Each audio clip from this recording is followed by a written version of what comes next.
Hello, and welcome to another edition of Paranormal Activity and Mysterious Stories. In this video, we got kind of a lot to go over here.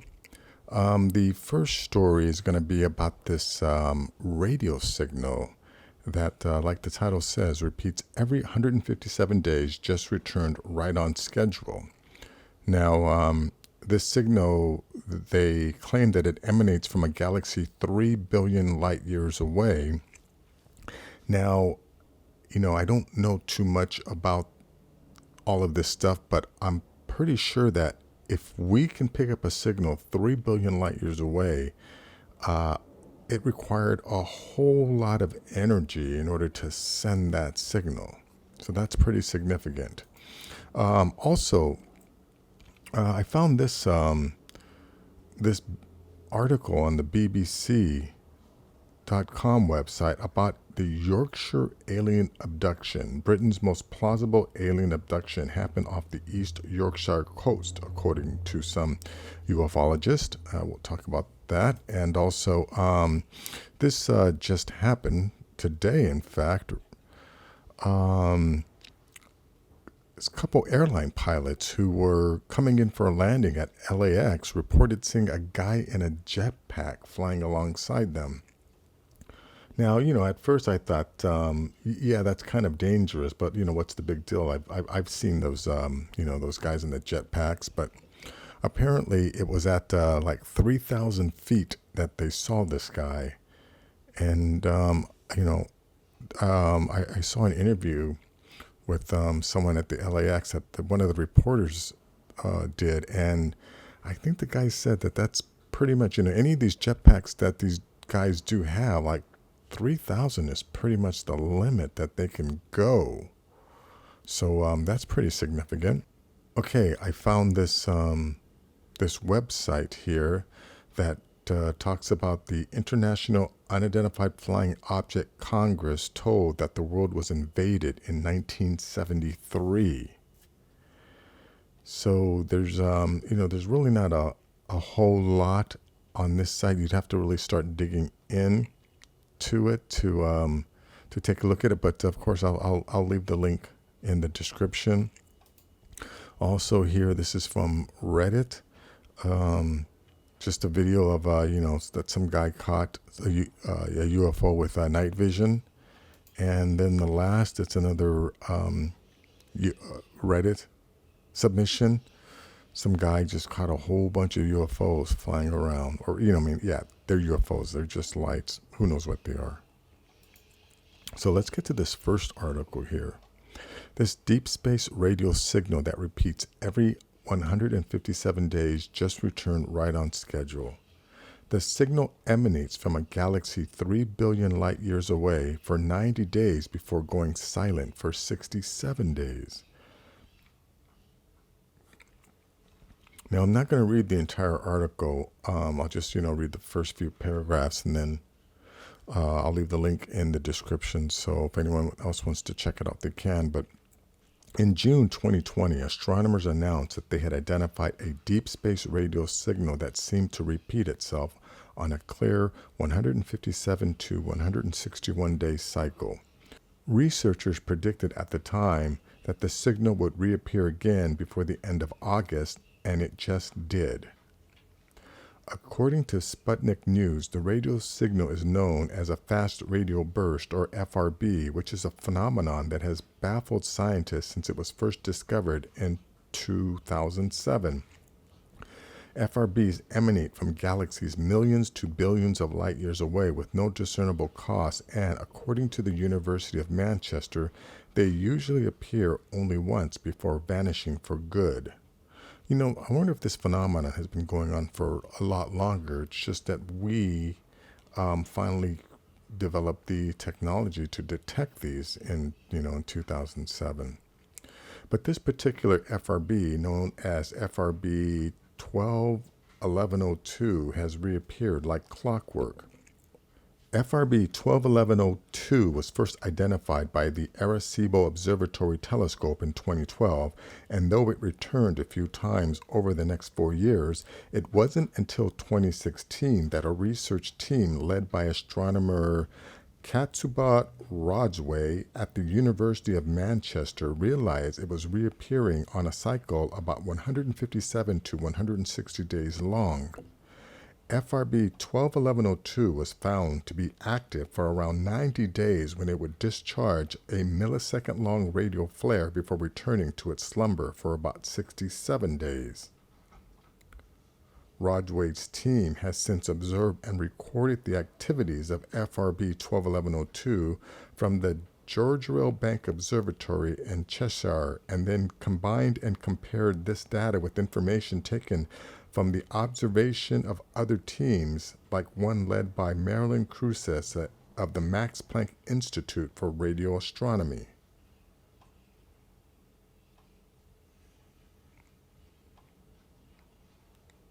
So that's that. I'm going to stop right there. I'll leave the link in the description if anyone else wants to read more about it. But I think that's very interesting. So now here is another interesting page that I found. This is the Yorkshire alien abduction. Britain's most plausible alien abduction happened off the East Yorkshire coast, according to some ufologists. The incident happened in September 1970. Foxtrot 94, an RAF Lightning fighter jet, crashed into the North Sea.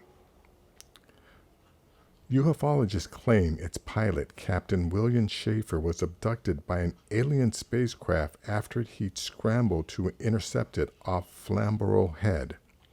Wreckage: the Lightning aircraft was recovered 3 months later from the seabed. Remarkably, it was virtually undamaged. The cockpit canopy was shut, but there was no sign of Captain Schaefer's body. The unusual condition of the wreckage fueled ufologists' speculations of an alien abduction. These claims are the talk of UFO internet sites, as are bogus transcripts of the captain's last radio conversation with RAF Patterson.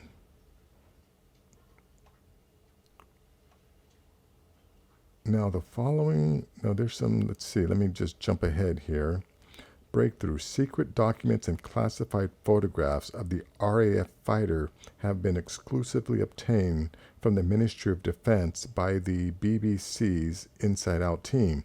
The following will finally give the brothers the information they desire and deserve: a copy of the inquiry report, a transcript of the captain's final conversation with ground controllers, pictures showing the craft's empty cockpit. The inquiry report makes the following points. It was not a UFO, but a slow-moving Shackleton reconnaissance aircraft that the captain was trying to intercept on an exercise. Its crew had lost radio contact. Then, by the light of a flare, they'd seen the aircraft in the water. The captain had simply flown too low, trying to get beneath his target and hit the sea. Captain Schaefer had not been properly trained to carry out the exercises he had been asked to undertake. When he tries to bail out, his ejector seat failed to operate. Well, if his ejector seat failed to operate, how come there was no body found in the wreckage and the cockpit window was closed? Yeah, this is obviously a cover-up. And you know what? This goes back to one of these stories. Let's see. This happened in 1970.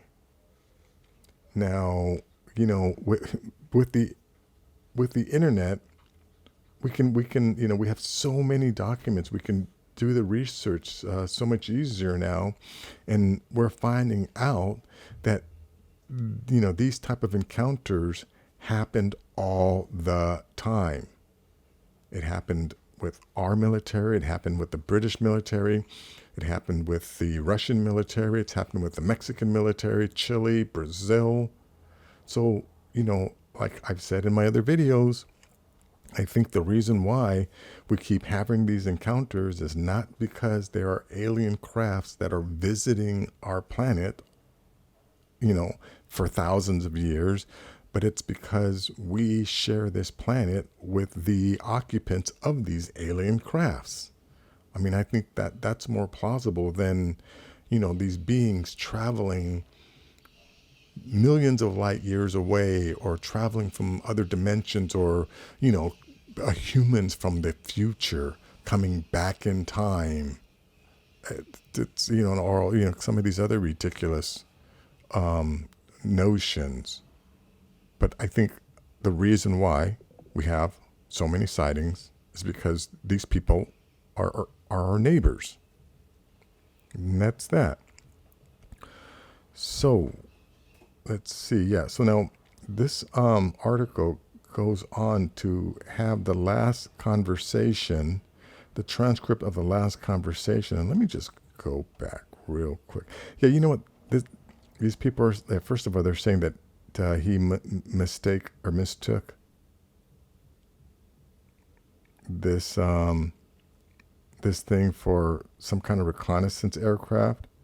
Yeah, that the captain was trying to intercept on an exercise. Come on. Pilots are usually, they have to be above intelligence, above higher intelligence.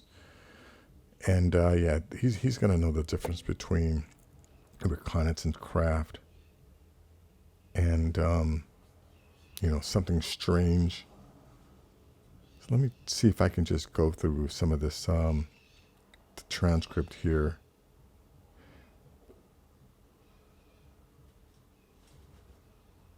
He says the 52 is a target at 1,500 feet.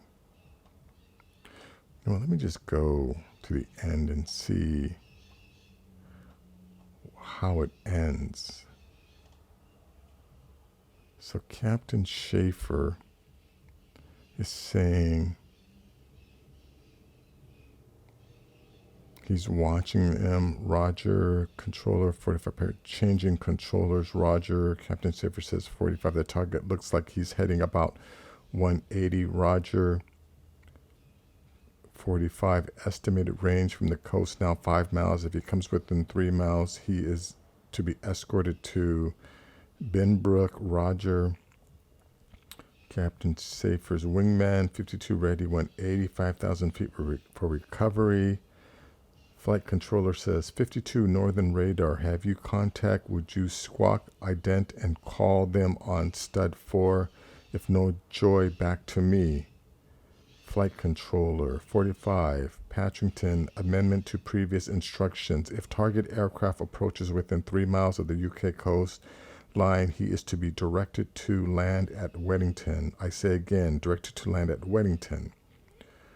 Flight controller 45. Patrington, be advised, you're dark to me at this time. I think that means, he disappeared from radar. Flight controller 45. Patrington, you are dark to me this time. Check target's heading and your own over. And that's it. That's the last you hear about this guy. So if you want to read about that, this is an alien abduction that happened in England or in Britain. Check it out. I'll leave the link in the description. Now let's go to this one here. This is airline pilots landing at LAX report a guy in a jetpack flying alongside them. Even in an era in which Congress wants to openly investigate UFOs, a dude flying alongside an airliner over Los Angeles in a jetpack is still bonkers.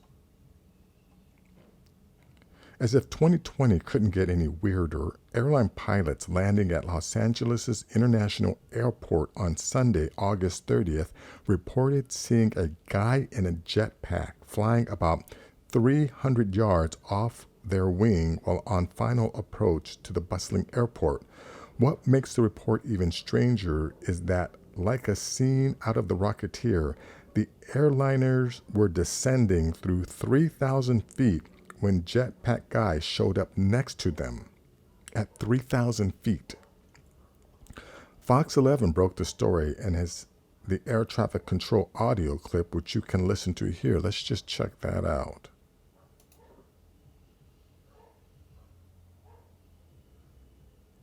FBI investigating pilot's report of guy in jetpack flying at 3,000 feet.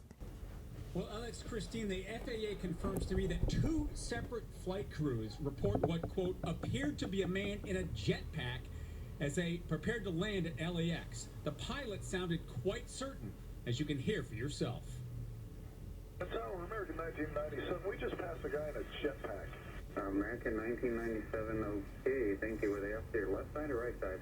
Off the left side, maybe 300 yards or so, about our altitude. Okay, American 1997. That's right. Sunday evening, on final approach to LAX, an American Airlines pilot reports, quote, a guy in a jetpack. A second pilot, believed to be a SkyWest flight, confirms a third pilot was on the lookout. We just saw the guy pass by us, jetpack. JetBlue 23, use caution. Person in the jetpack reported 300 yards south of the LA final at about 3,000 feet, 10-mile final. JetBlue 23, we're heard and we're definitely looking. Okay, now I'm going to just jump a... So, research has shown that jetpacks can go up to maybe 6,000 feet, but anyone that would have the technological capability and the money to do something like that would certainly not do it on the flight path into LAX. So, definitely more to come on this one.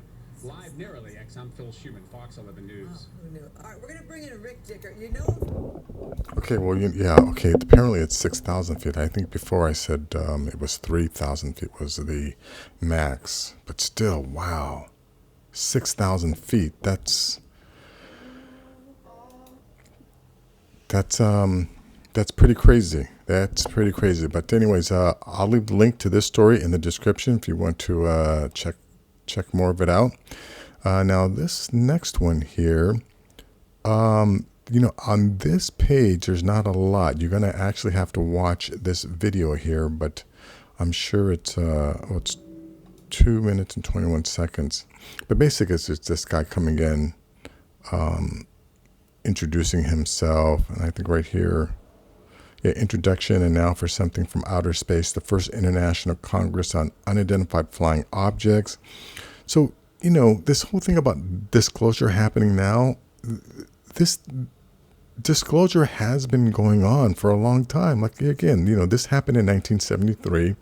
In 2001, I think it was, May 9th of 2001, Dr. Stephen Greer held his press conference at the National Press Club on disclosure. You know, he had over 400 different scientists, people in the research industry, generals and things like that, basically revealing their knowledge of advanced propulsion systems and alien craft. So, yeah, you know, this disclosure thing has been happening a long time. And another thing is, I hope that you're not so institutionalized that you need the government, you know, or Big Brother, or, you know, or some, you know, parental entity to tell you what you already know. We know these things are out there. We see them all the time. People are taking videos every single day. We're seeing these things out there. We don't need the government to confirm that, you know, that they exist. What we need them to do is release the information that they have on these things. Tell us what they know.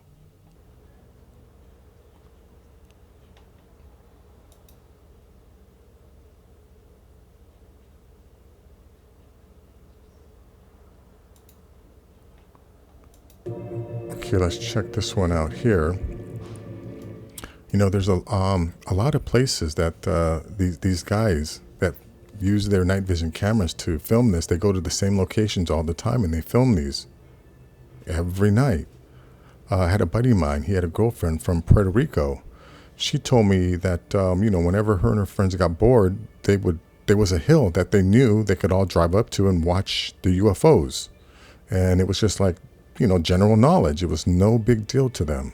You want to see UFOs? Just drive up to that hill. So, yeah, I don't think these things are quote unquote visiting.